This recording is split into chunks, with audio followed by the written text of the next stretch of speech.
Hello and good evening, everyone. Welcome to our 49th Blue Virtual Seminar. Blue Virtual Seminar is a platform that allows healthcare professionals to discuss current management updates of different health-related topics for better patient care. And this session is brought to you by Blue Health Ethiopia in collaboration with HBG Medical Assistance. And Blue Health Ethiopia is a medical consultancy company founded by medical doctors and a computer engineer. And we aim to be an influential healthcare leader in creating a skilled community through easily accessible knowledge in preventive medicine. And I'm your host, Dr. Yanot Adela, a general physician and first aid trainer from Blue Health Ethiopia. Today, it's a pleasure to have Dr. Nidhi Rawal here with us to give a seminar on the understanding of Tetralogy of Fallot and Tetralogy of Fallot corrective surgery. Dr. Nidhi Rawal is the head of pediatric cardiology at Artemis Hospital in India. She did her specialty in pediatric cardiology and cardiac surgery. Dr. Nidhi has an extensive experience in pediatric and neonatal echo, transesophageal echocardiography, and been actively involved in the cath lab interventions. Dr. Nidhi Rawal has been working at Artemis Hospital from 2010 onwards and has been actively updating the department with the advanced procedures in pediatric cardiology. And as you all know, we are currently in partnership with HBG Medical Assistance, and we thank them very much on behalf of all our participants.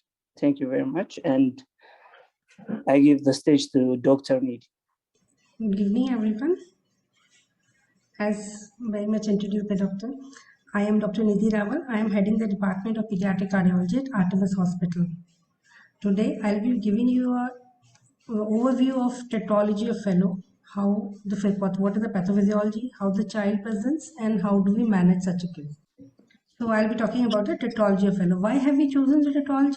Because cyanosis is a very common presentation in children with presenting with heart disease, and among all the cyanotic congenital heart disease, tetralogy of Fallot is the most common, accounting for almost 7 to 10% of cyanotic heart diseases. What does the tetralogy of Fallot mean? Its name implies it is a tetrad of ventricular septal defect, pulmonary stenosis, right ventricular hypertrophy, and overriding of aorta. As we can see in this picture, there is a large VSD, there is an overriding of aorta, and the severe PS, which is infundibular as well as valvular, could be valvular. Because of this PS, there is significant right ventricular hypertrophy. This is a tetrad of tetralogy of Fallot. So it occurs in almost 7 to 10% of congenital heart disease with a prevalence of almost 3 to 6 per 10,000 births. Although there are no known factors which are accountable for that causing this tetralogy, but there are certain environmental and biological factors which are known to increase the risk. It is more common in males, and if there is a family history of congenital heart disease in first degree, then it can be, if there is an increased frequency of this TOF. And there are certain teratogens which can cause tetralogy. There are alcohol, warfarin, some medicines, especially anti-epileptic drugs. There are a lot of syndromes associated with tetralogy. They're like Charge syndrome. I won't be going in very much detail. Just to name, DJOS syndrome, Wagner association, and associated congenital defects like right aortic arch and right congenital diaphragmatic hernia. When you see a child with these syndromic features or just diaphragmatic hernia, do get screened the child for tetralogy. Now I'll come to the pathophysiology of TOF. Like pathophysiology is decided by all this tetrad. As the VSD, it is very big. Normally it's very big, so the pressure between the two ventricles is almost equal. But in the cases of mild tetralogy of Fallot, these ventricular pressures, because PS is mild, so the shunt is predominantly left to right and kids are usually acyanotic. With the severity of disease, there is an increased right ventricular pressure, so the shunt direction reverses from right to left. This results in lower oxygenated blood to the systemic circulation. Hence, the patients are more cyanotic. So now we'll come to how does PS work. PS can be infundibular or valvular. Most commonly infundibular because there is an anterior deviation of the conal septum of the outflow tract. So sometimes you can find valvular as well. What happens due to this PS? there is a RVOT, right ventricular outflow tract obstruction, which is responsible for all the cyanosis and cyanotic spells. Right ventricular hypertrophy, as you know, I told you, because of this PS, and you can see this on the chest X-ray as a boot sign. Now I'll come to the most important part. How do you diagnose the TOF? You know, this is there's an identity tetralogy fellow. With all cyanotic, first you should look for is the most common. So first rule out TOF. So how do these kids present? They are simply classified into three categories. As I told you, if the PS is mild, they are usually pink TOF. They usually asymptomatic, but by the age of 1 to 3 years, they start developing cyanosis, and they sometimes present directly as with spell. And when there is a moderate to severe cyanosis of this TOF, there is a significant cyanosis with respiratory distress. They usually present early in the age, and you may need to do some intervention, diagnose them early, do some intervention early, and you can find them as they do not grow well. They are significant failure to thrive. They often present with recurrent chest infection because of this cyanosis. Now, now there's another category which is extreme. How do those extreme kids present? They present with, they are usually TOF with when there's a pulmonary atresia or there's absent pulmonary valve. They present with the severe cyanosis within soon after birth. If the atresia, they are duct dependent lesion. We need to do something. We need to do immediately, open their duct and plan for their surgery. Dr. Nidhi, sorry to intervene. You will need to go a little slow because there is a lag between audio and what they are able to hear. We are in India, they are in Ethiopia. And because there is an audio issue also, so you need to go a little slow so that they can understand a little. Okay, because the more important part is coming now. The clinical presentation is usually cyanosis and respiratory distress. So we need to be very vigilant. Any child presenting with cyanosis, within the first few hours of life, look for the duct dependent lesion. Among those duct dependent lesion, it is most common is Tetralogy fellow with pulmonary atresia, or absent pulmonary valve do not present immediately after birth. With pulmonary atresia, they present immediately within few hours of the birth when the ducts start closing. Most important, another very important presentation is hypoxic spell. I emphasize on this because these kids do not give you time. If you don't diagnose them, don't treat them on time, they just leave you. How can you manage? They usually present between the 2 to 6 months of life, and it is characterized by hyperpnea. I'll come to the physiology in detail and its management also, because this is very important. The child will be very deeply cyanosed, irritable, and will be having rapid deep respirations. How the parents say? They always say child was, when he got up in the morning while crying, excessive crying, or there was a fever, or the dehydration, or the child was like had gone to pass the stools, do the defecation. They can present as spells. So what is the mechanism? It's a vicious cycle. Any precipitating factor, which I told you, excessive crying, or child has not taken feed for a long time, or child was having any trigger which can cause increase in heart rate, they can go into the cyanotic spells. What happens whenever there is a precipitating factor? The systemic vascular resistance. Why am I emphasizing systemic vascular resistance? How it came into the picture? Systemic vascular resistance is the blood flow from LV to aorta. Aorta, how the tissues accept the blood, that is determined by systemic vascular resistance. When the systemic vascular resistance by any triggering factor is decreased, what happens? When it is decreased, more blood goes from right to left. When the more blood goes from right to left, less blood goes to lungs. So child becomes more deep cyanosis, will develop more cyanosis, will become more irritable, and will in fact cry even more. What happens when there is an increased right to left shunt? There is a decreased pulmonary blood flow.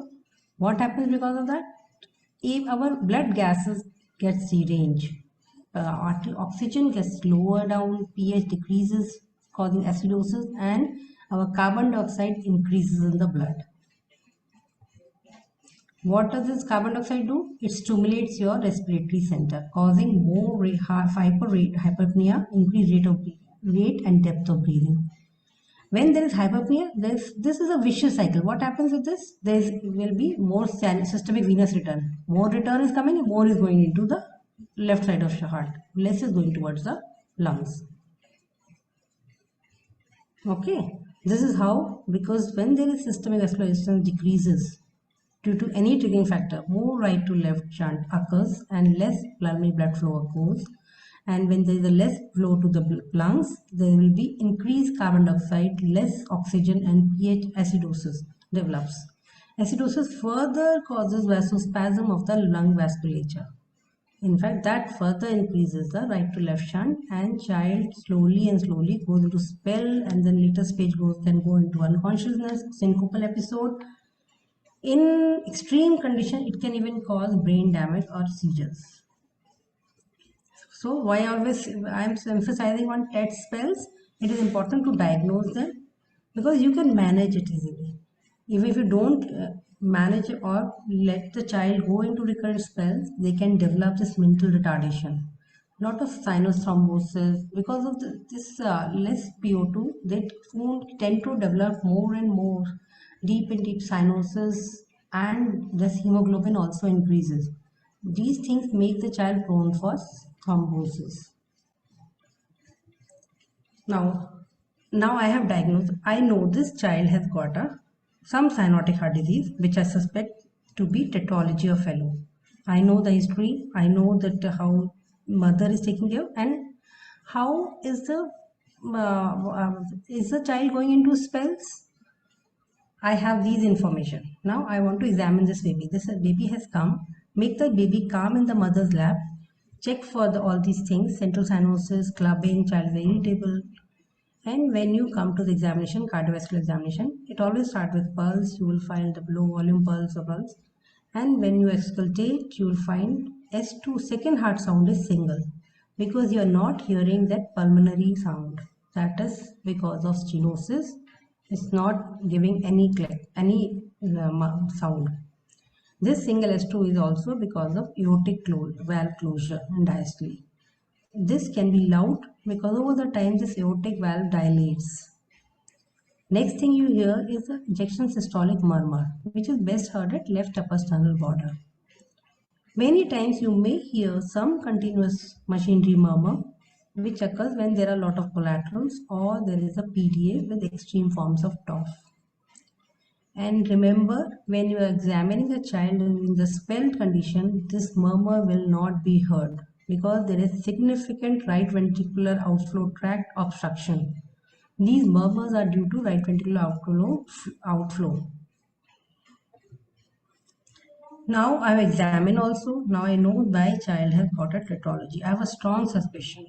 I need to differentiate it from other congenital heart disease, which is cyanotic, like TGA, TAPVC, hypoplastic left heart, or critical PS. How can I differentiate them? These kids do not have those spell kind of condition. There will be cyanos, no doubt, but last three presents with increased pulmonary blood flow. As when I started the presentation, I did not discuss this because these cyanotic conditions, they are classified based on the decreased pulmonary blood flow and increased pulmonary blood flow. Decreased pulmonary blood flow will have all the features of cyanosis, and if you get the X-ray done, it will be oligemic lungs. Lungs will have very little vasculature, while with increased pulmonary blood flow, kids will have long pulmonary plethora. Now I'll go to the investigation. How will I investigate my child? I have a strong suspicion child has got a tetralogy of Fallot. My presentation, my investigation, I have done the pulse oximetry, I have checked the saturation, I have checked the pulses, I have checked the general examination, how is there any pallor or icterus or cyanosis, and how is the erythematous state. They look very polycythemic. Now coming to the investigation, X-ray will guide you, it may show wood-shaped heart and significantly reduce pulmonary vascular markings. Right, wood shape I told you is because of RV. There is an uplifting of RV apex. Coming to the ECG, next thing, if we can get it done, if kid allow us, otherwise we don't push for the ECG. What does ECG shows? If you are able to get it done, child is older enough to get the ECG done, it will show you right ventricular hypertrophy. It may show right axis deviation with right ventricular hypertrophy with sudden transition from V2 to V3. And now most important is our echo. Echocardiography will show you your large VSD, communication between the right ventricle and the left ventricle, and there is a significant right ventricular outflow tract obstruction. You can see all the branches, you can see the Doppler gradient across the right ventricular outflow tract, and it will help you in making the diagnosis of tetralogy, getting all the tetrad in the echocardiography. I want to further investigate my child. I want to know everything. I want to delineate pulmonary anatomy, how is the coronary, any coronary crossing the right ventricular outflow tract. I want to know because these are going to affect my management. So I want to very sure about pulmonary branches. How are they? Do I need any kind of plasty? I need to repair them. And are they enough to take the whole cardiac output if I go for complete repair? To delineate all these things, we get the cardiac CT angiogram done. CT will also show you any major aortopulmonary collaterals. We are now even got the cardiac MRI to reduce the radiation. We are doing this to get the same information. And next comes the cardiac catheterization study. We only do when our child is older and we are suspecting a lot of collaterals. We want to look for additional VSD and we want to coil those collaterals. In that case, we get the cardiac. We do cardiac catheterization study in these children. Coming, I hope you are able to diagnose this tetralogy now. If there any doubt till now in diagnosing, then please let me know. We'll be coming in the end to the question round. So management, what is our plan? Why do we want this cyanotic spell, this tetralogy, they present in the emergency?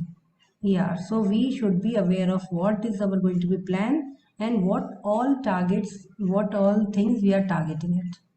Like treatment of cyanotic spells is most important. Then we'll come to preventive management of these spells and finally definitive repair. So management start with the cyanotic spells. What do we want to achieve? We want to increase the systemic vascular resistance. Why this? Because we don't want right or left shunt. We want more blood to be pushed into the pulmonary vasculature. We want to increase the right ventricular filling and pulmonary blood flow. The same, because when we increase this pulmonary blood flow, our oxygens will improve, child will get better, and this vicious cycle will break. And simultaneously, we want to decrease the catecholamine production. That is why do we want to decrease the catecholamine production? Because this is going to increase the heart rate. More the heart rate, more is this pulmonary vasculature will get constricted, and more right to left shunt will occur. How can we reduce this catecholamine production? By relieving pain and anxiety. Because once this cycle starts, kids get very anxious. They cry even more. And this is another triggering factor for this vicious cycle. So we have to calm them. For calming them, most important is the position. How do you start your patient once you get the child in your emergency, in your OPD, to relieve this anxiety? Plus, how can the position help? Positions can help you by increasing the systemic vascular resistance. They will kink the femoral artery here. First important is the kid is old enough, can squat, or they can sit on the chair with the knee and bend, or they can just leg crossed while standing. The purpose is only to increase the systemic vascular resistance. If the baby is very small, mother can hold the baby with the knees position. So the legs are flexed on the baby's abdomen, so that we are ultimately kinking those femoral. Next, last is by lying down. If you're not able to do all these positions, make the baby lie down, make the baby calm, so that you are decreasing the systemic, decreasing the baby's anxiety. There's one thing, there's one important is how do stepwise approach these kids. They are usually provoked by worsen by crying, as I told you. So infant should be immediately pulled up, picked up, and held in your comfortable position. So the child is calm, and older kids can have all the squatting position. Purpose only relieving the baby and decreasing the heart rate, decreasing the oxygen consumption. And when I told you I squatting, I meant to increase the systemic vascular resistance by increasing the we want to increase the systemic vascular resistance and decrease the right to left ventricular shunt. And when we decrease the right to left ventricular shunt, the IV blood is diverted into the pulmonary circulation. Ultimately, purpose is to increase the systemic arterial oxygen, partial oxygen, and decrease the PCO2. Now when we are going stepwise approach, after this comes the sedation.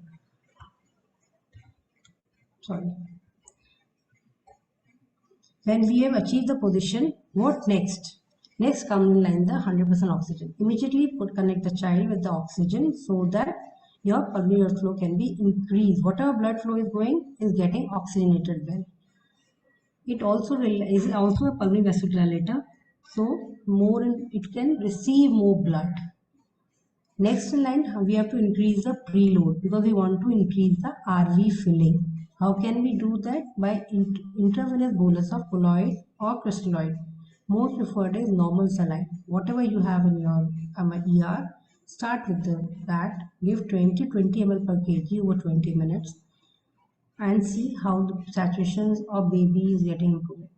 You can repeat these bolus at least 3 times in over 1 hour. What is the purpose of this? To increase the intravascular volume, increase RV preload, and improve cardiac output, increase mixed venous oxygen content, and prevents hypotension, and also push blood into the pulmonary vasculature. Now we need to calm the child. Next line comes the morphine. Morphine is to just allay pain and anxiety. It is given intravenous or intramuscular in the dose of 0.1 to 0.2 milligram per kg. It also decreases your catecholamine release and decrease the heart rate. Heart rate actually increases the demand of oxygen. So, and you don't have much oxygen. You don't want heart rate to be increased at all. Now, what are the purpose? How can we achieve this by decreasing the heart rate? We use lot of other agents also. In emergency, we give sedatives like midazolam and dexmedetomidine and fentanyl. But what is the most important? If we are not able to control such a child, we give ketamine, or we even think of putting the child on ventilator. We have done all this. We want to give immediate something so that it can decrease your heart rate plus do some pulmonary vasodilatation. How can we? These are the beta blocker agents. They can give, we have to, although when we are giving beta blocker, we have to monitor them from bradycardia. What do beta blockers do? They lower the heart rate and they improve the diastolic ventricular filling. When all diastolic filling occurs, all ventricular filling occurs in diastole. When you reduce the heart rate, you are increasing the cardiac filling, and this increases the RV preload and also improves the cardiac output. In list of beta blockers, we have short acting like IV esmolol or IV metoprolol and IV propranolol.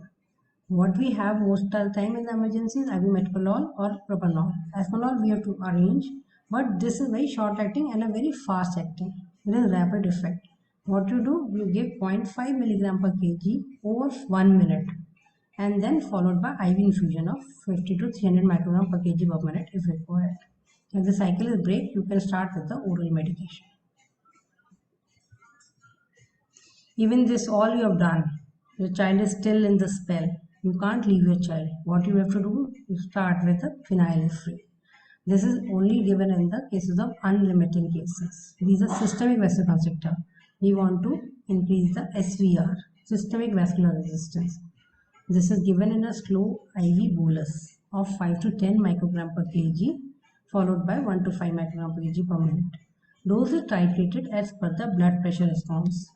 We want to monitor. We don't want hypotension also. We don't want hypertension. We don't want hypotension.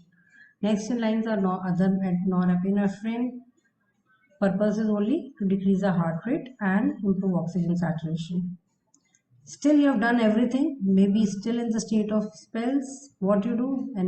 Give anesthesia, intubate the child and ventilate in the medical cases of these refractory cyanotic spells. This is the main ultimate thing you can do.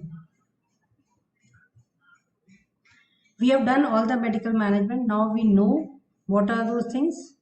We know we can do medically, treat them with oxygen, IV fluid. I'll just come to some. What else we can do? When the kids are acidotic, we also give the IV sodium bicarbonate bolus given over the 30 minutes. They are not given the bolus, they are given in the infusion. Then once the child is okay, now he's come out of the spell. How to prevent such a spell? You start with the beta blocker. What are beta blockers orally you give? You give propanol. It is given in the dose of 1 to 3 milligram per kg in 2 to 3 divided, 3 to 4 divided only. You can even give every 6 hourly, every 8 hourly, depending on the spell, frequency of spells. We have covered a lot of medical part, but there is something else we can do. What is that? These kids are usually anemic. So we give iron supplements in them. Iron supplements helps in reducing the irritability and also they improve the hemoglobin status so that the oxygen carrying capacity is improved. Now, if child is anemic, what do we need to do? If the child is anemic, we usually see if this iron working. Otherwise, we give blood transfusion. We want hemoglobin level to be about 12-13 because anemia provokes these, triggers these spells. We have done full medical management, given beta blocker, given this oxygen, given soda bicarb, given fluids, and we are monitoring the child in home. Child has come out well, then it is good luck. You can keep the child on beta blocker or could advise them for surgery. Now, what all surgery do we have in our Ma'am, the slides are not changing, I guess. We are still on stepwise management of cyanotic spell. Yeah, it's not showing here. Oh. Now, because I have covered that medical part. Okay. Now we are on surgical. Okay. Now we have come to the surgical part. The child has come. The child baby is small and pulmonary arteries we have done. We have evaluated the baby. We have done echo. We have done CT. And we saw that we found that pulmonary arteries are very small. Branches are small. So we need to do some palliation. What kind of palliation? Either we do medically or do surgically. What do we do medically? We put a transcatheter right ventricular outflow tract stent insertion, so that we get some time to do the next stage surgery. What is that surgery? I'll show you. This we have done recently in a post-op patient although. This right ventricular outflow tract we have opened. We want to buy some time for the surgery. We have put a stent in that. Now, other thing, we are not able to put the stent. So, what do we need to do next? There are other two procedures. These are modified Fallot tossing stent. This procedure is like a PDA. What is the purpose? To increase the pulmonary blood flow before definitive repair. Either the baby is small or the branch pulmonary arteries are very small. Now, criteria of small baby, but what age to operate? There is no now range. If child is sick, we are doing complete repair even at 5 to 6 months of age.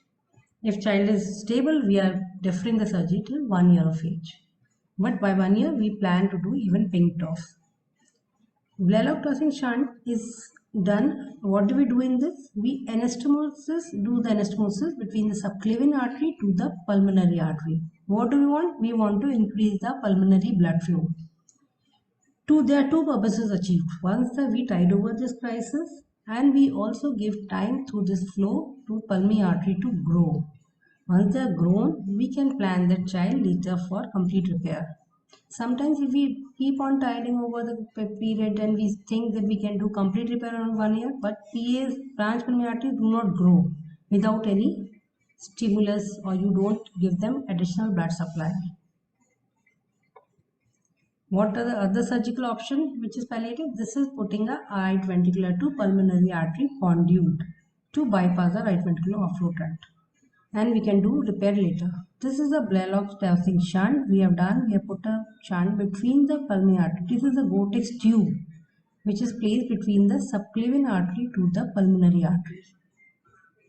This right ventricular to PH conduit is like also known as channel shunt. We put a shunt from the right ventricular to the pulmonary artery. We are bypassing the right ventricular outflow tract.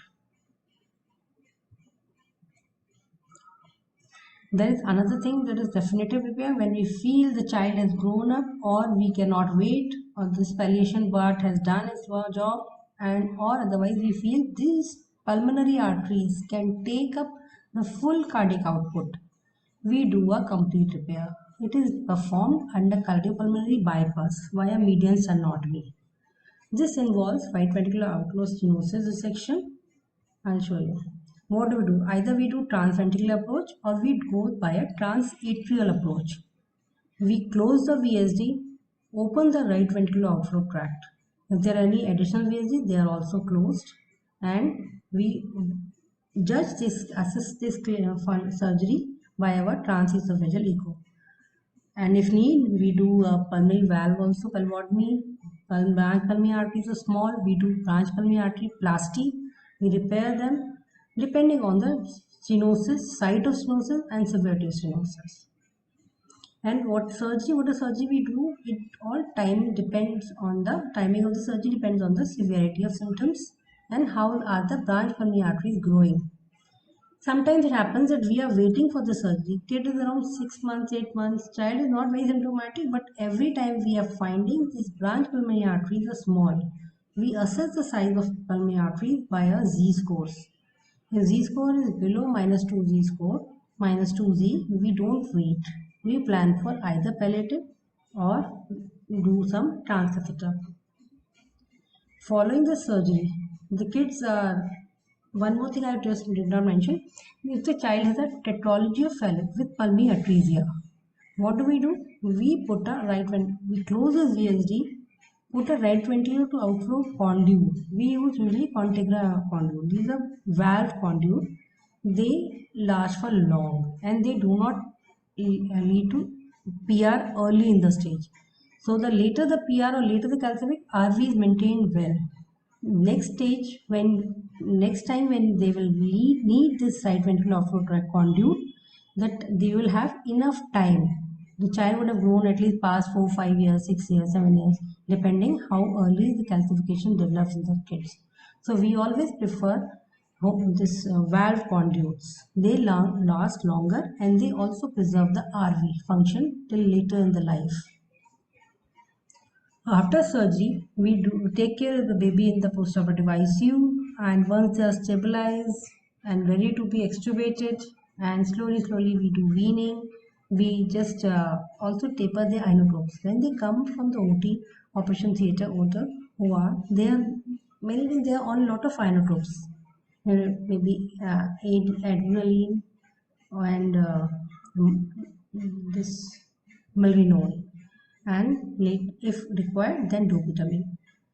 This slowly we wean these inotropes and then stabilize the baby, then extubate the baby and shift the baby to step down ICU. This is normally approach, it takes 2 to 3 days. Hence transferring the baby to step down ICU.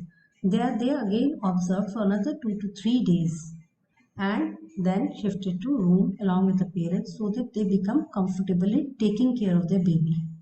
Once they are comfortable, baby is stable, and we plan for discharge. This whole process usually takes around 7 days. This is what all surgical work we have, and I'm very thankful to you all for your patient hearing. You can ask your questions now. Thank you, doctor. Yeah, I finished on time or early.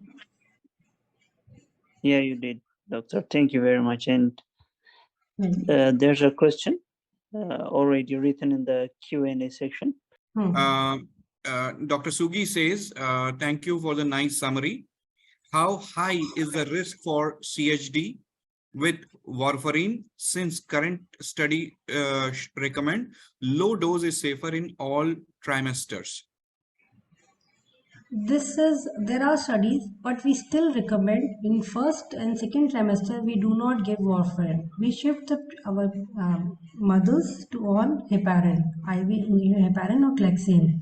Whatever be the risk, be it 5 to 6%, but still we don't want the mothers to, until unless they were ignorant, we plan to shift them on IV injection. This Clexane, these are low molecular activity heparin or this in IV parent.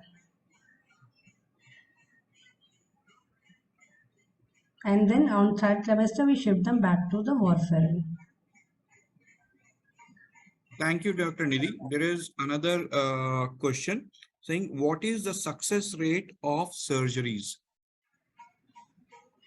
Success rate, if the child has a very good anatomy, success rate is almost 99%. What we feel, if intervention is done right on the time and child has not gone through multiple refractory spells, these myocardiums are preserved. Because of these recurrent spells, every spell causes a lot of myocardial ischemia. So if we have done surgery right on time, taking care of all the parameters, surgery results are very good, almost 98 to 99%. Thank you, Dr. Nidhi. The next question is, at what age is the definitive treatment done? Is there a preferred age or condition in which we can go for a final surgery? If the child is having recurrent spells, child is very cyanotic, very symptomatic, not being managed on medical therapy, we do the surgery even at the 5 to 6 months of age, complete repair. If the child is smaller and branch pulmonary arteries are also very small, we do a palliative surgery, shunt like BT shunt or the right ventricular to pulmonary artery conduit, and then plan complete repair 6 months after that. By the time we keep on assessing those branch pulmonary arteries, if they have grown well, we plan the next stage surgery around 1 year of age. Otherwise, if the child is pink, the pink tetralogy fellow, we do plan a complete repair around 1 year of age. Dr. Nidhi, in one of your opinions, which I took for one of my patients, there was a comment mentioned on the weight. So sorry, this is not here, but I'm trying to add a question from my experience, in which it was mentioned about 11 to 12 kgs of weight is indicative towards surgery. Is that a fair indication? No, I would not have mentioned. Weight is no criteria for us. If child is sick, we do it even at 3 kg, 4 kg, 5 kg. Weight is no criteria in our institute at all. Our criteria is how sick is the baby, what is the saturation, how big are the pulmonary arteries. These things decide our time of surgery, never the weight in any surgery. Wonderful. So the next question is asked from Dr. Sunta saying, what is the age of the child recommended for palliative surgery? For palliative surgery, we do it soon after birth, up to 3 to 4 years, 5 years, 3 to 4 months. After that, we prefer to do complete repair. Palliative surgery adds to the financial burden, add to the surgical risk, because when we do a surgery, when we can do complete repair, why to do a palliative surgery? Why to add another surgery? Palliative surgery only done if the child is very cyanosed and not coming out of spells, or the baby's pulmonary arteries are very small. The baby is very small, like 3 months, 4 months. That time we do palliative surgery. Once the baby has achieved some age, 5 months, 6 months, and we feel these lung arteries are enough, adequate to take up that whole definitive repair, can take all the cardiac output, we go for complete repair. Palliative surgery is only done in cases of TOF with spells up to 3 to 4 months. Another indication for palliative surgery is even when the baby is 2 years, 3 years old, but pulmonary arteries are very small, maybe 3 mm, 4 mm, 5 mm. In that case, we feel we cannot put the burden of this whole cardiac output on these small lung arteries. We need to grow them. That time we do a palliative surgery, and it is indicated like irrespective of age or weight, we do to relieve the symptoms. Otherwise, definitive surgery is recommended soon after 6 months or the pulmonary arteries have achieved the optimum size. We assess these pulmonary arteries by our Z scores. That is our criteria. Okay, ma'am.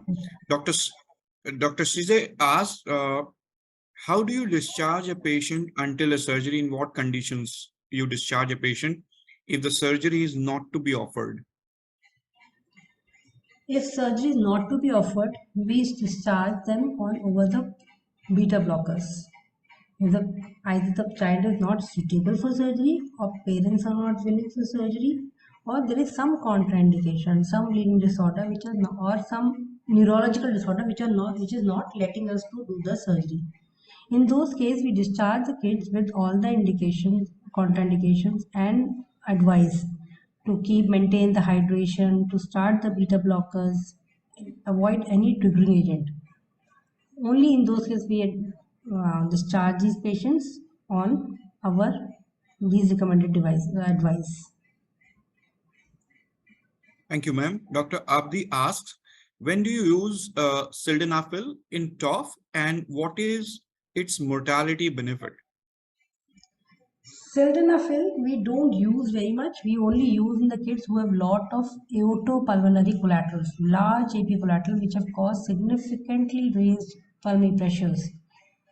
Only in those cases. Otherwise, TOF is a condition that have reduced pulmonary blood flow. So, this increased pulmonary blood flow situation only arises either pre-op when there are lot of aortopulmonary collaterals, or in the post-op we have opened up the RVOT and they has gone into high lung pressure. Otherwise, we don't use sildenafil. If we are using sildenafil, means child has gone into a very late stage. Thank you. Thank you, Dr. Nidhi. The next question is from Dr. Kader Waberi.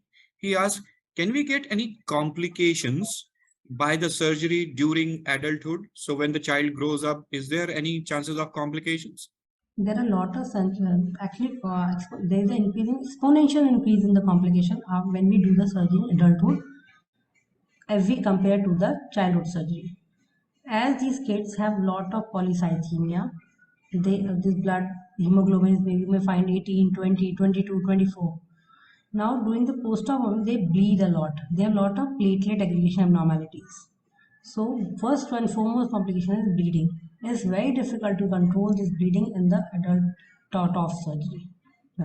Then next comes the myocardial ischemia, because these kids have lot of they have faced that myocardial ischemia throughout their childhood. Now when they grow up well, but this larvae has developed lot of fibrosis, endocardial fibrosis, because of this current spells, cyanosis, ischemia. So this RV develops that RV dysfunction in the postoperative period.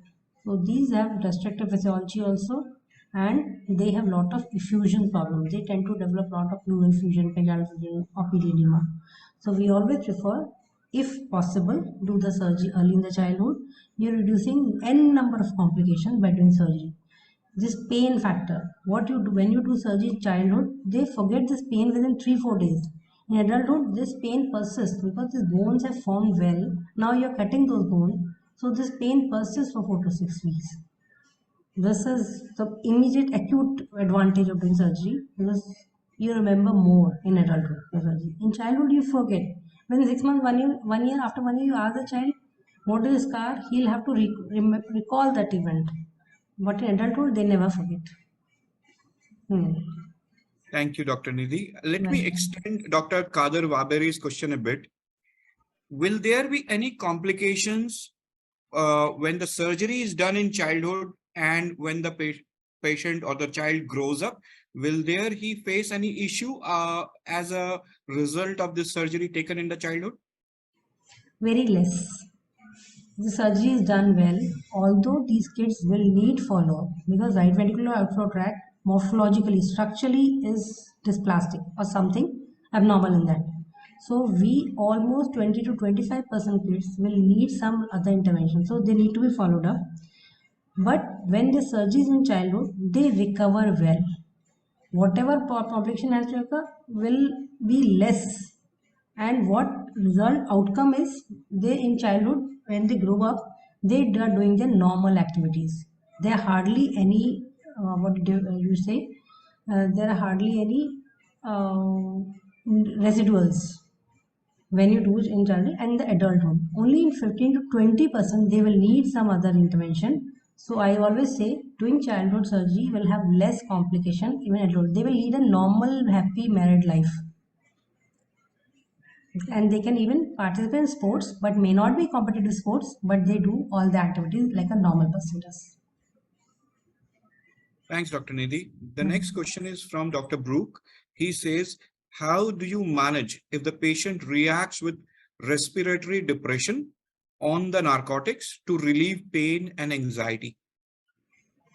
Because when we are giving narcotics, the child is with us in ICU. So what we do, we have immediate all the intubation tray ready, oxygen ready, everything. Whenever there is any respiratory depression due to either we have given midazolam or something, we have very superb ICU team. They immediately either give the intubate the child or observe on the child on oxygen. Just still further respiratory depression, they don't wait. They intubate and put the child on ventilator. Once the child effect goes up, they slowly wean and extubate. Okay, so and we titrate this dose of narcotics to relieve pain and anxiety. We are reducing on all those narcotics which cause these respiratory depression. So midas is used less. Shifting to fentanyl. Fentanyl causes very little respiratory depression. Slowly we are shifting, but whatever if required, we have those measures ready to implement. Thank you, Dr. Nidhi. Dr. Albachu asks, is TOF management curable? What is the prognosis? I think this question has been answered already in the previous question. In the surgical management, Dr. Nidhi said the prognosis is 99 point, success rate is 99.99%. 98 Am I to right, Dr. 99%. Nidhi? Yeah, 90 to 99%. Everything depends on the how is the morphology, how is the anatomy of the lung arteries. If it is good and they're not much of collateral, success rate is very good. These kids take up the surgery very well. Sure. Dr. Nidhi, Dr. Ibrahim Ali asked, how is the mortality rate without the surgical intervention? It's for 50% in next 5 years and almost 75% in 10 years. And few lucky ones survive, but they have very limited quality of life. They cannot climb stairs, they cannot walk. Whenever they walk, they develop high breathlessness. They become very polycythemic. Fingers, you can see they have the parrot beak kind of fingers or this grade 4 clubbing. Their quality of life is actually deteriorates with time. They are just with time, those lucky ones stay on the bed. Thank you. Dr. Fikri asked, what is the earliest or latest when as per the age when the patient can be presented? I mean, though I don't get this question properly myself, it reads that as early or late. Yeah. At what age patient can present? See, child with pulmonary atresia can present soon after birth, within 6 hours after birth. Child with pink tetralogy fellow presents at around 1 year to 2 years of age. So there is a spectrum depending on the severity of right ventricular outflow tract obstruction. Most common presentation is around 3 to 4 months when the parents start noticing bluish discoloration and it increases with exertion. So most of the TOF kids present to you 3, 4 months, 6 months, and once they start crawling and all, then the parents notice this child is becoming even blue and very excessively crying and irritable. So that is the most common age of presentation. But if the child is extreme TOF, like has severe right ventricular outflow tract obstruction, they present immediately soon after birth or within 1 month of age. Okay. The next question is from Dr. Sunta. He says, what is the cut point oxygen saturation in infant age, less than 6 months cyanotic child at TOF? See, cutoff, like any child presenting saturation less than 94%, you should start working on that baby. Because normally kids, everyone has, if no disease, saturation above 95%. If it goes below 94, start looking for the cause. If it goes below 80%, suspecting cyanotic heart disease. And if it is like 60-70%, look for severe form of cyanotic heart disease. So any saturation below in 90, you should start looking for heart disease or lung disease. But lung disease will improve with oxygen, cardiac disease won't improve. And this cyanosis will worsen with exertion. To any child, so always we always have a habit of checking saturation in only newborn, soon after discharge, before discharge, and when they come to first time OPD, whenever they come to the follow-up, always check their saturation. So saturation is the earliest and very important, very significant alarm for you to suspect any cyanotic heart disease. Thank you. Thank you so much, Yes. Dr. Nidhi Rawal. I think we have completed all the questions that were listed in the chat box and in the Q&A. Is there any other question that comes to your mind, dear audiences? You can kindly paste it now.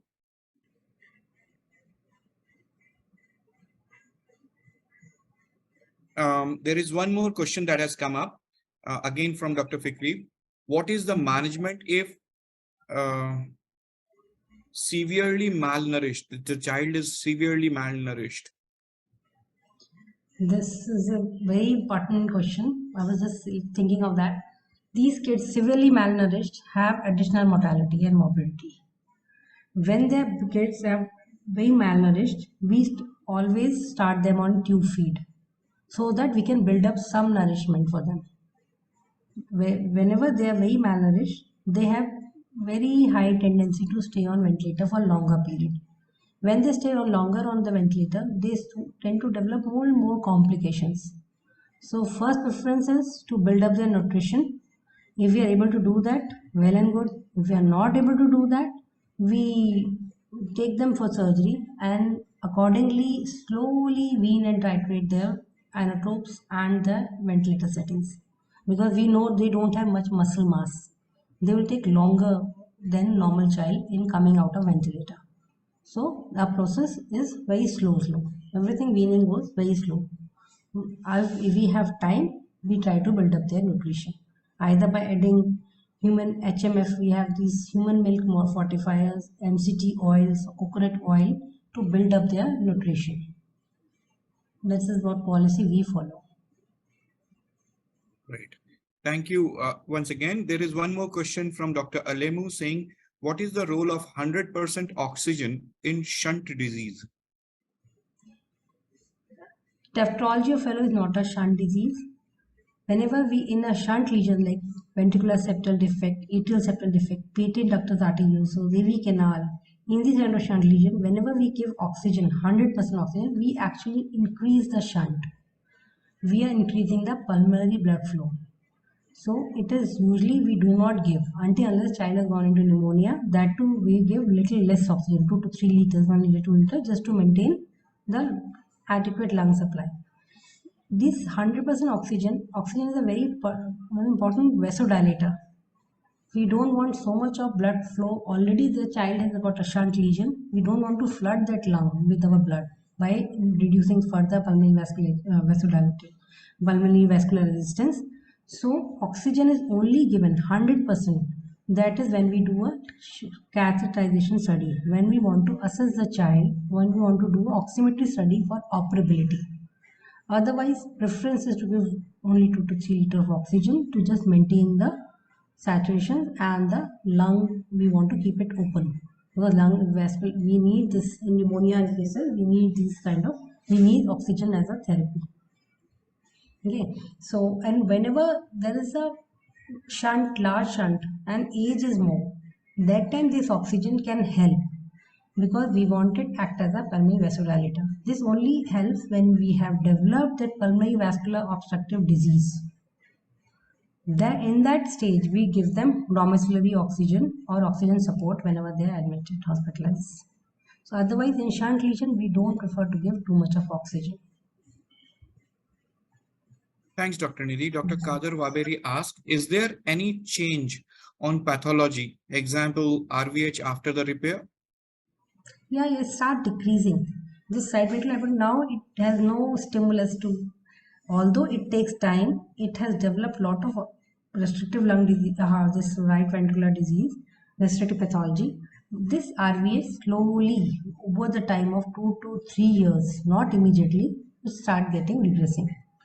It may not come to very much normal, but it start regressing if there is no obstruction provided. Thank you. Dr. Nidhi, there is another question from Dr. Ali Bachu. He says, is there any dietary restriction on the patient who has TOF? We just apply the dietary restriction as a general measure for all cardiac patients. We give them less salt restricted diet. That means diet should be palatable, but no added salt should be given. Like over the salad, over the curds, or the pickle, or the papad, anything which has salt, too much of salt, namkeens, the snacks, that is to be avoided. Otherwise, normal diet, normal palatable diet with adequate fluid. We don't want any kind of dehydration. And diet should have adequate iron supplement or iron rich food. So only restriction is less salt. Otherwise, plenty of fluids, plenty of healthy nutritious food with good amount of iron in it. Thanks, Dr. Nidhi. There are no more questions here in the chat box or in the Q&A, but I have 2 questions to ask from myself if I'm allowed. Yeah, sure, please.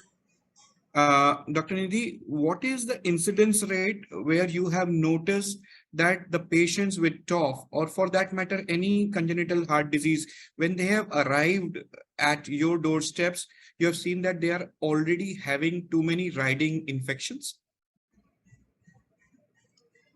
This we have seen very commonly. Many of them catch even in flight. So whenever they have these kind of infection, we wait, but do not wait at the expense of life. We start managing those infections. If we feel this cardiac is the emergency, then we manage them in post-op period in ICU. So we do get lot of patients with lot of infections. Many respond, many we treat them post-op, but this significantly increase the mortality and morbidity. So the preference is not to have those infections. If that is there, treat them first before surgery. If we cannot wait, then let us do the justice to the child, whatever we can do best. Thank you, ma'am. As you know, and you have your experience, there are a lot of such children who are visiting to you and to us from Africa.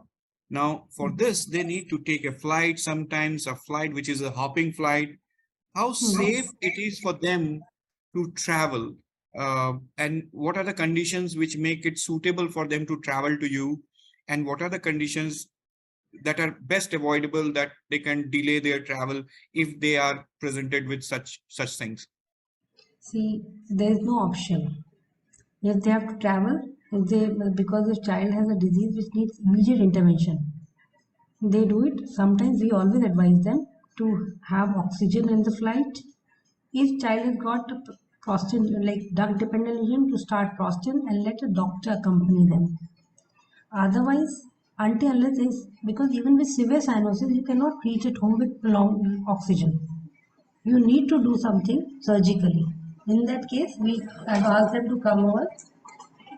We ask them to come with oxygen therapy in a flight with oxygen along with the doctor. Okay. So purpose so we need to take our chances. We need to take over. There are not many options. Only thing is having oxygen, having some doctor along with it, having IV line, having. If the child is having severe TOF, let him have plenty of fluids or maintain the hydration whichever way, orally or intravenously. So it has to be maintained. For transposition of great arteries like TJ kits we do get from Africa, we ask them to start, if the baby is small, to start Prostin on a low dose and let them come with the doctor. Because if they are duct dependent and by any chance the duct closes, and we have seen these cases, duct closes during the flight, we are nowhere. They cannot go back, they cannot come back. Absolutely. Yeah. That is So, why I asked this question, because we have faced such situations. yeah, even we But anyways, it's a choice between the devil and the devil's advocate. yeah. What do we do if the patient is there, he's still sick, and if he travels, he's still sick. He might have better chances here rather than being there. Yeah, we just make sure we directly admit them. We send them an ambulance and send ambulance to directly to our ICU. We don't waste any time in between the emergency ER or any observation, anything. Just we directly admit them to our ICU. Thank you. Ma'am, there is one question from Dr. Shifu. He asks, how do we diagnose iron deficiency in TOF? Iron deficiency, we do a hemoglobin level. We do a hemoglobin, that is the best assessment, because if there is iron deficiency, hemoglobin will be low. It will be below 10. Even 10 in TOF is anemia. So we try to maintain the 13. We cannot, in all the patients, we don't do iron studies. If we have that opportunity, we are lucky enough, we do those iron studies also. But otherwise, hemoglobin is our best parameter to judge that anemia. Thank you, Dr. Nidhi. Dr. Daniel asks, is there a place for furosemide in TOF management? Furosemide is only given where there are a lot of aortopulmonary collaterals. When we have increased lung blood flow, this hardly happens in TOF, only when there are a lot of aortopulmonary collaterals. Because of that, child with pink TOF with significant left to right shunt. In those cases, in early stage, we give furosemide. Later, when they start developing that right ventricular outflow tract obstruction, we stop this furosemide completely, because we don't want any kind of dehydration or any kind of fluid depletion from the body. So only in aortopulmonary collaterals and early stage of pink TOF we give furosemide. Thank you. Dr. Vaberi, I think he has taken every bit of your presentation. He has one more question, and he asked, can they have left-sided heart failure and pulmonary edema due to overhydration? No. Usually no, until unless there is a left ventricular outflow, left ventricular heart failure. LV ejection fraction is less. Only then they develop any pulmonary edema or heart failure. If the LV function is good, this fluid always helps, because we want to increase the preload of right ventricle. Great. That will be it. I think we have covered all the questions. There are a lot of thank you messages on the group for you, Dr. Nidhi. And from my side, I'm very, very, very deeply thankful to you for having taken time out of your busy schedule, and most importantly, from your family time, because I know it's quarter to 11 here. I'm very, very grateful, and I'm sure all my doctor colleagues from Ethiopia are equally grateful to you. We are very thankful to you, ma'am. Over to you, Dr. Binyam. Over to you for your comments, and then we can allow Dr. Nidhi to be. It has been a very tiring day for her. The whole day has gone into managing patients, and now it's very late in the evening. Yeah.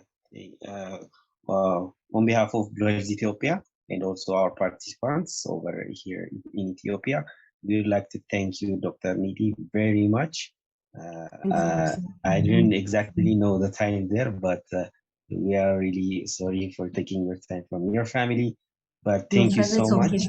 I'm very happy to share more information, knowledge with you all. All right, thank you so much. And also we'd like to extend our thanks with HBG Medical Assistance. So thank you so much, HBG Medical Assistance, Abhik and Dr. Kritika, thank you so much. So thank you so much on behalf of Blue Health and also our participants for inviting such an amazing doctor to give us an amazing presentation. So thank you so much. And more importantly, thank you for being such an active listener. So many questions. It is. I have not seen a webinar.